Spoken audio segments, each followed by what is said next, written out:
जावे। ऐसो खेल रचो मेरे दादा की नहीं बिकवा जावे। ऐसो खेल रचो मेरे दादा की नहीं बिकवा जावे। एक हरिजन एक ब्राह्मण घर, एक हरिजन एक ब्राह्मण घर, एक हरिजन एक ब्राह्मण घर, एक हरिजन एक ब्राह्मण घर, एक कुब्जा घर जावे। समय को भरोसा कोनी, पलटे मार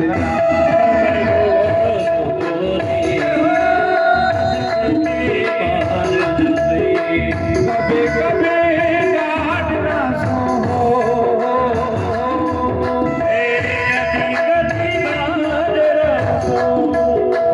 कभी कभी डांट ना सो, सिंह भाग जावे। समय को भरोसा नहीं, कद पलटे मार जावे। कद पलटे मार जावे।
आज राजा परीक्षित, पहले तो दुख हुआ कि मैंने संत का अपमान कर दिया, और जब यह खबर सुनी कि मुझे श्राप मिल गया है कि 7वें दिन में मर जाऊंगा, मैं मृत्यु को प्राप्त हो जाऊंगा, तो बड़ी खुशी हुई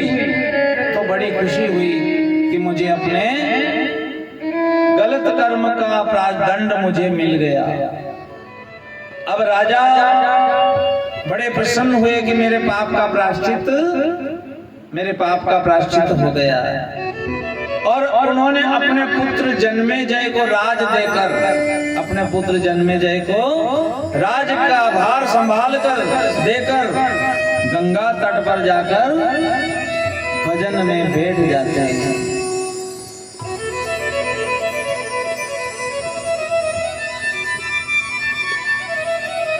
और वहां जाकर अन्य ऋषि मुनि लोग भी आने लगे और हरि की कथा होने लगी। ये भागवत कथा जो है राजा परीक्षित को सुखदेव महाराज ने सुनाई थी, जो हमने कल सुखदेव महाराज की जन्म कथा का श्रवण किया था। सुखदेव वेद व्यास जी महाराज के पुत्र सुखदेव महाराज ने राजा परीक्षित को भागवत कथा सुनाई थी। कहा था कि जिसका मरण अगर 7 दिन में हो उसे क्या करना चाहिए, तो उसे श्रीमद् भागवत कथा सुनना चाहिए, जिससे अधोगति नहीं होती, मोक्ष हो जाता है।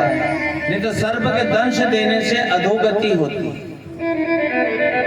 अगर कोई सांप के डसने से मरे तो अधोगति, कोई एक्सीडेंट में मर जाता है तो भी अधोगति हो जाती है,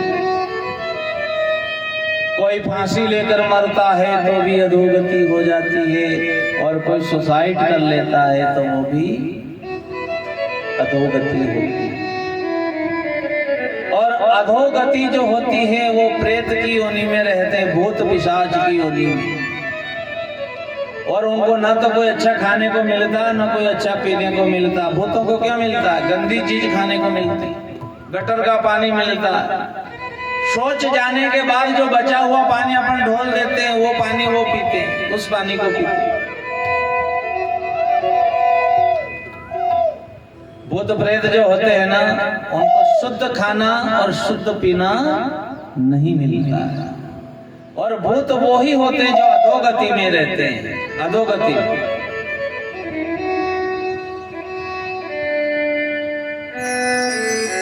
और भगवान हनुमान जी का नाम लेने से भूत प्रेत तो निकट ही नहीं आता, कि भूत पिशाच निकट नहीं आवे, महावीर जब नाम सुनावे। हनुमान जी का नाम ले लो तो कोसों दूर भाग जाते हैं।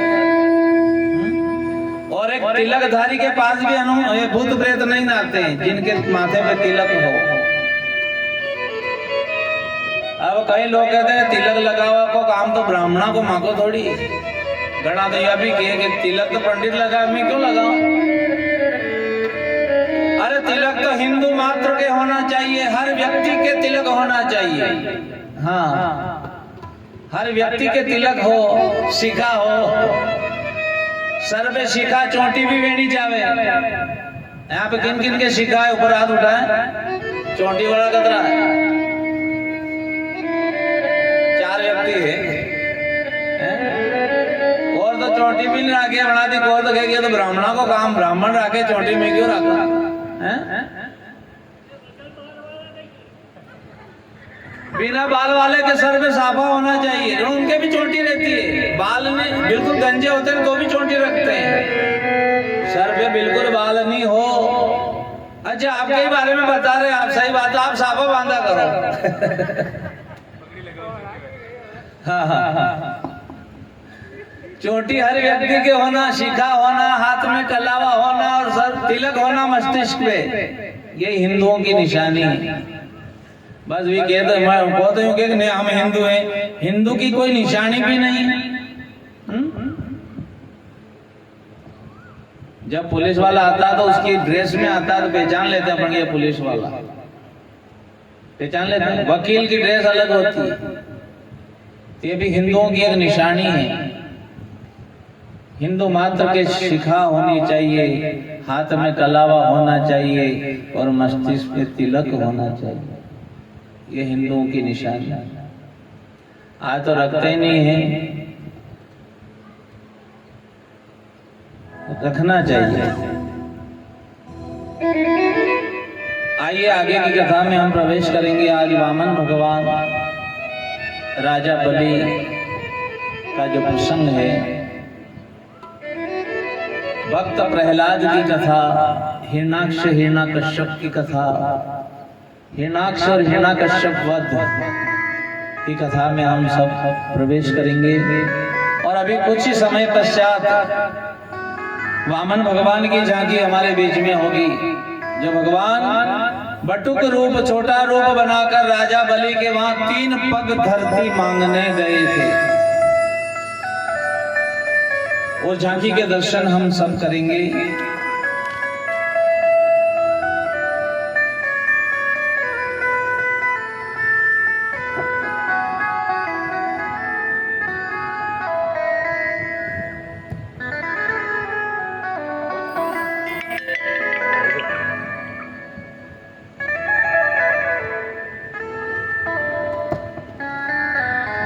बोले श्री भोलेनाथ की हो, राधे रानी सरकार की जय हो।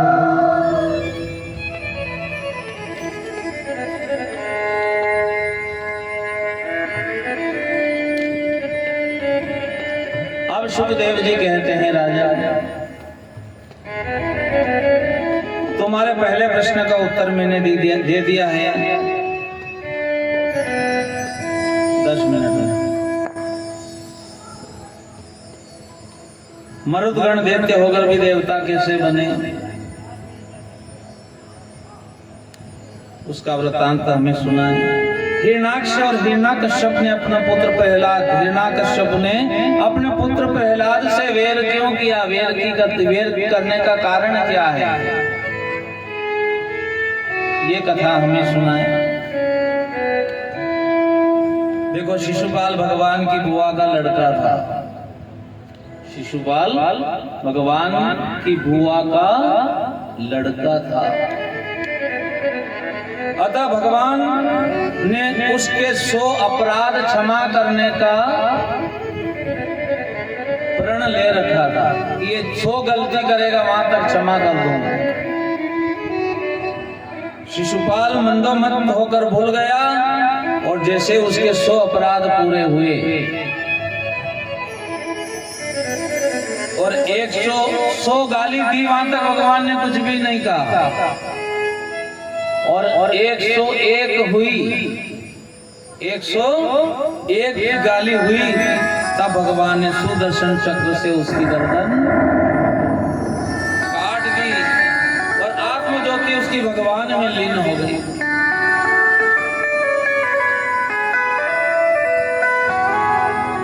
और इस घटना से युधिष्ठिर को आश्चर्य हुआ। उन्होंने नारद जी से इसका कारण पूछा। तब नारद जी ने कहा कि युधिष्ठिर, ध्यान से सुनो। निंदा, स्तुति,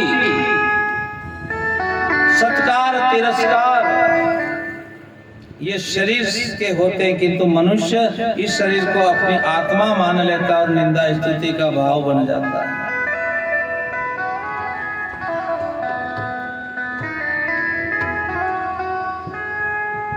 देखो, हिरण्यकश्यप जो था उसको ऐसा वरदान प्राप्त था कि दिन में नहीं मरूं, रात में नहीं मरूं, 15 तिथि में नहीं मरूं, गीले से नहीं मरूं, सूखे से नहीं मरूं, अस्त्र से नहीं मरूं, शस्त्र से नहीं मरूं, पशु से नहीं मरूं, पक्षी से नहीं मरूं, नर से नहीं मरूं, नारायण से नहीं मरूं। ब्रह्मा से ऐसा वरदान प्राप्त कर लिया था उसने।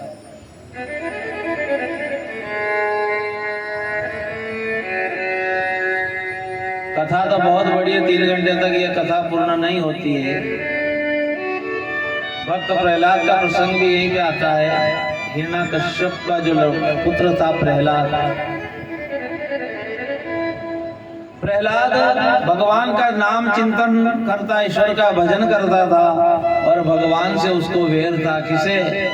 हिरण्यकश्यप को वेर था कि भगवान विष्णु ने मेरे भाई को मारा, हिरण्याक्ष को मारा 12 रूप धारण करके भगवान ने। तभी से भगवान से वो वेर करने लगा कि ये मेरा शत्रु है, अगर कोई इसका नाम लेगा तो मैं उसकी गर्दन काट दूंगा। तो उनके घर में ही भक्त पैदा हो गया भगवान विष्णु।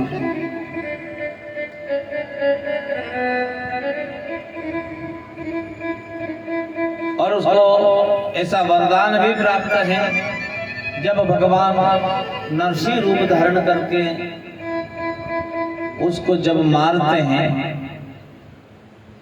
उसने कहा था कि प्रहलाद क्या तेरा भगवान तेरी रक्षा करेगा? कि हाँ करेगा। कि तेरा भगवान कहाँ? कि मेरा भगवान तो हर जगह है, आप में भी है, मेरे में भी है, इसमें भी है, उसमें भी है, सब में भगवान है। कि इस खंबे में भगवान है, कहा इसमें भी भगवान।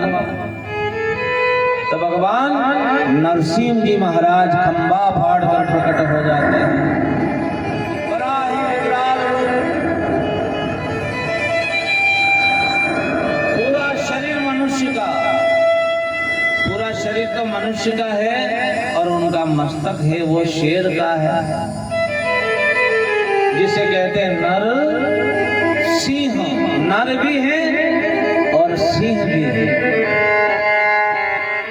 अब हिरण्याकश्यप को अपने गोद में बिठा लिया भगवान ने, नरसिंह जी भगवान ने, और कहा कि अब ये बता कि दिन है कि रात? उसने कहा कि प्रभु ना तो दिन है और ना रात है, संध्या काल का समय। उसे वरदान भी ऐसा था कि दिन में नहीं मरूं, रात में नहीं मरूं। तो नरसिंह भगवान ने कहा कि दिन है कि रात? उसने कहा कि प्रभु ना तो दिन है और ना रात है, संध्या काल का समय है। उसको ऐसा वरदान प्राप्त था कि 15 तिथि में नहीं मरूं। तो कहा कि बता तिथि कौन सी है? उसने कहा कि प्रभु 16वीं तिथि है। 15 तिथि तो है से, लेकिन एक तिथि और बढ़ जाती है कभी कभी। पंडित जी कहते हैं कि 2 पांचम हो गई, कि 2 11 हो गई, कहते नहीं। तो ये 16वीं तिथि उसके लिए निकाली थी कि प्रभु ये 16वीं तिथि है, बड़ी हुई तिथि है। अब ये बता कि महीना कौन सा है? उसने कहा कि प्रभु 13वां महीना। 13 महीने होते कि नहीं होते? होते हैं। 12 महीने होते हैं, 13वां एक महीना और निकाला अलग से, जिसे हम पुरुषोत्तम मास कहते हैं, अधिक मास। कभी कभी एक मास बढ़ जाता है कि 2 वैशाख आ गए, कभी 2 ज्येष्ठ आ गए, कभी 2 आषाढ़ आ गए, कभी 2 श्रावण आ गए। एक महीना और बढ़ा दिया भगवान ने। कहा कि कौन सा महीना है? कि 12 ही महीना की कोई अलग से, कि ये 13वां महीना है। भगवान ने कहा कि ये मेरे हाथ के जो नाखून हैं ये गीले हैं कि सूखे हैं? अब नाखून ना तो गीला होता और ना सूखा होता है। नाखून जो होता है इसको गीला भी नहीं कह सकते और सूखा भी नहीं कह सकते। नाखून ना तो गीला होता है और ना सूखा होता है। भगवान ने कहा कि ये बता मैं नर हूं कि नारायण हूं कि पशु हूं कि पक्षी हूं, कौन हूं? उसने कहा कि न तो आप नर हो, न नारायण हो, न पशु हो, न पक्षी हो, आप तो नर सिंह हो। मस्तक शेर का है और पूरा शरीर इंसान का है। तो भगवान ने उसी समय अपने नाखून से उसे चीर दिया और उसका प्राणांत कर दिया। बोले श्री नरसिंह जी महाराज की जय हो। भगवान के नाखून से वो ज्वाला निकल रही है। आज भगवान बड़े क्रोध में हैं। लक्ष्मी जी ने आकर स्तुति करी तो भगवान ने लक्ष्मी को हटा दिया, लक्ष्मी को भी हटा दिया। बड़े ही नरसिंह जी महाराज क्रोध में हैं और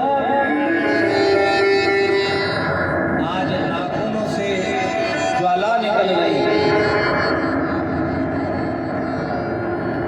नरसिंह जी का क्रोध शांत नहीं हो रहा है।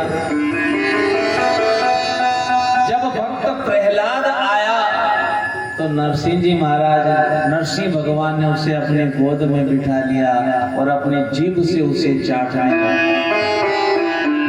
ये है भगवान का प्रेम। लक्ष्मी जी को भगा दिया, लक्ष्मी जी से भी नहीं माने, और जब भक्त प्रहलाद आया तो अपने गोद में बिठाकर उसे अपनी जीभ से चाटने लगे और कहने लगे, बेटा मैंने आने में बड़ी देर कर दी। और अपने नाखूनों की जो ज्वाला थी वो महुए के धान, जो महुआ का पेड़ होता है उसमें जाकर उस ज्वाला को शांत किया। कहाँ पे किया? महुआ का जो पेड़ अपने यहाँ है कि नहीं, महुआ को पेड़ है बहुत सारे, हाँ होंगे। महुए के पेड़ में नाखूनों की ज्वाला को शांत किया। अब नरसिंह भगवान का क्रोध उस महुए के झाड़ में चला गया। और महुआ के जो फल आता है ना, जब महुआ का फल आता है, फल में से जो रस निकलता है उसमें नरसिंह भगवान का क्रोध होता है, और उस रस को जो भी पी लेता है वो नरसिंह रूप धारण लेता है, करता है। अब महुए के पेड़ ने कहा, प्रभु मैंने आपकी ज्वाला को शांत किया, मुझे कोई वरदान दो। भगवान ने कहा कि आज से जो भी तेरे छाया में बैठेगा, तेरे नीचे होकर निकलेगा, वो जो भी पुण्य करेगा, पाप करेगा, उसका 10वां हिस्सा तुझे प्राप्त होगा। तो यानी लिए घना के व्रत रहे तो यूं कहे कि मैं महुआ के झाड़ के नीचे नहीं निकला। जब अपने व्रत हो नहीं, जिस दिन व्रत हो उस दिन महुए के झाड़ के नीचे से नहीं निकलना है, महुए के छाया में भी नहीं बैठना। अगर निकल गए तो उस व्रत का जो पुण्य का जो फल मिलता है उसका 10वां हिस्सा वो महुए का झाड़ ले लेगा। एक बात और, जब महुए के फल आता है तब महुए का पेड़ पूरा नंगा हो जाता है, पत्ता रहता है उसके। जब महुए के फल आता है ना, महुआ जब आवे ना तो उसके एक भी पत्ता नहीं रहता, वो पेड़ पूरा नंगा हो जाता है। यानी वो पेड़ ये कह रहा है कि जो भी इस फल को पेगा वो इसी तरह नंगा हो जाएगा। हमारे बीच में वामन भगवान पधार चुके, बोले श्री वामन भगवान की। ये वामन भगवान देखो, भक्त प्रहलाद का पुत्र था राजा बलि। प्रहलाद का पोता राजा बलि 100वां यज्ञ कर रहा था। 100वां यज्ञ पूरा न हो इसलिए भगवान वामन बनकर छोटा रूप धारण करके राजा बलि के वहां जाता है और राजा बलि से कहते हैं, वामन भगवान छोटे बनकर गए मांगने के लिए।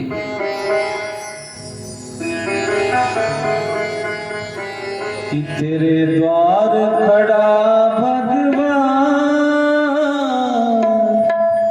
भगत भर दे रे झोली।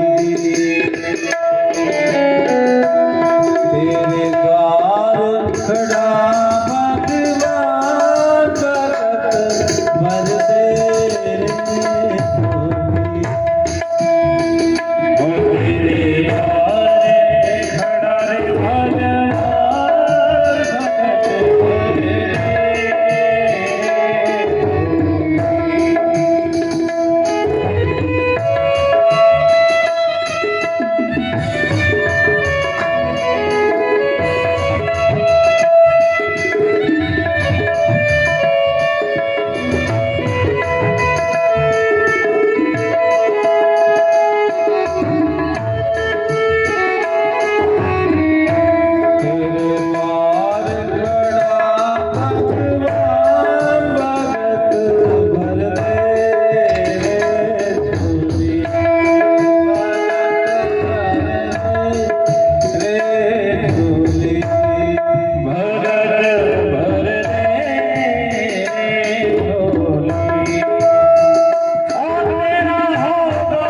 भगत करते तेरे गाने बड़ा भगवान भगत करते भगत